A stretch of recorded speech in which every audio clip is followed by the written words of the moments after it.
A comenzar con la unidad del teatro. Entonces, ¿os acordáis que en los géneros literarios tenemos 3 géneros literarios, que son la lírica o poesía, la épica o narrativa y el género dramático, también llamado teatro? No os confundáis, se llamaba género dramático no porque se tratara de algo triste, sino que era la forma de decir el drama, la interpretación, el teatro, ¿no? Bien, a ver, hay una cosa en la que estaremos de acuerdo y es que nos encanta escuchar historias. Nos gusta muchísimo que nos cuenten cosas, pero mucho más que nos las cuenten, nos gusta que nos las representen, que las interpreten. El teatro es importante, muy importante en nuestra vida. ¿Por qué?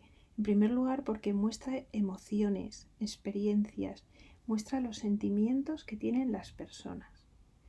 Cuando una actriz interpreta el amor, el enamoramiento, la pasión, pues vemos cómo ese personaje nos está enseñando muchas cosas. ¿Por qué?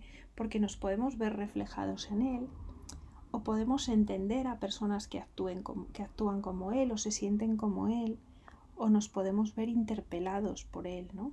Podemos ver cómo ese personaje nos está llamando, nos está diciendo algo, ¿no? ¿Qué es el teatro? Bueno, pues la definición de teatro, que esto tendría que estar en el cuaderno, es que el teatro es un género literario, también llamado dramático, donde las obras son escritas para ser representadas en un escenario por unos personajes y ante un público. Es decir, las obras se escriben para ser representadas, no para ser leídas. Por eso vamos a ver cómo en las obras de teatro escritas aparecen unas indicaciones sobre el modo en que se tienen que representar. Se tienen que representar en un escenario, en un lugar concreto, y lo tienen que representar unos personajes. Y están escritas para ser representadas ante un público. ¿Cómo surge el teatro? Bueno, pues el teatro, bueno, aunque hay antecedentes más antiguos por diversas circunstancias, pero en la que todos los expertos coinciden es que nació en Atenas, ¿no? en Grecia, en los siglos entre el siglo V y VI antes de Cristo. Por eso decimos del V al VI, porque estamos hablando antes de Cristo, ¿no? Entonces, los atenienses celebraban los ritos en honor a Dionisio, al dios del vino y de la vegetación. Bueno, pues en octubre, cuando terminaban la vendimia en Grecia, celebraban una serie de fiestas y una serie de ritos de agradecimiento al dios Dionisio, pues por haber tenido una buena cosecha, ¿no? Entonces, esas primitivas ceremonias, que eran ritos, terminan evolucionando de manera que se convierten en el teatro. En estos ritos, pues por primera vez aparece el coro, el corifeo, donde, si recordáis, ¿no? La primera ópera que se representó en el colegio de Orfeo y Eurídice era de esta manera. Un personaje era el personaje principal y luego el otro personaje es el coro. Todo el coro aparecía como un solo personaje. Eso hoy en día en el teatro moderno no sucede así, ¿no? Pero así es como nace el teatro, ¿no? Por eso hoy en día el teatro se representa con las máscaras, esa máscara sonriente y esa máscara triste, porque en la época de la Grecia clásica, en la época de los siglos V a VI antes de Cristo en Atenas, el coro llevaba una careta, llevaba una máscara, ¿no? El teatro nos hace pensar, siempre hace pensar sobre las luchas interiores que tiene el hombre, sobre los conflictos que tiene el hombre.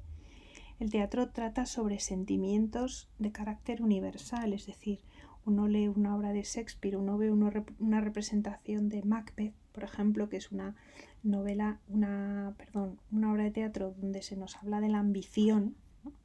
El personaje de Macbeth y el personaje de Lady Macbeth, su mujer, lo que representan es la ambición del hombre por conseguir el poder. Y ese es un sentimiento universal, aquí, en Finlandia, en China o en África, ¿no? Por eso decimos que son sentimientos y emociones de carácter universal. ¿Cuáles son los temas del teatro? Pues los temas del teatro son el amor, el odio, el odio, ¿no? El amor, pues en Romeo y Julieta, ¿no? El odio, como vemos en Hamlet, en Shakespeare, ¿no? La venganza, lo mismo, ¿no? Los celos, la codicia y el deseo de poder, la ambición de poder. La palabra teatro tiene 4 significados, es decir, tú te vas al diccionario y en la voz teatro aparecen 4 significados etimológicos, o sea, 4 significados que son, en primer lugar, el teatro es una obra que pertenece al género literario cuya característica es que oímos a los personajes sin que los presente un narrador, es decir, en el teatro no hay narrador. No hay narrador. Es que yo una vez en una obra de teatro de Caperucita Roja oí como decían, había una vez una niña, vale, eso no es narrador, eso es que en un teatro infantil han puesto una voz en off para explicar un poquito mejor lo que va a pasar, pero en el teatro no hay narrador. En segundo lugar, es un espectáculo artístico desarrollado ante un público que requiere una puesta en escena. Pues eso, llamamos teatro a esa representación, ¿no? En tercer lugar, la tercera acepción o definición de teatro es el edificio destinado a la representación de obras dramáticas, ¿no?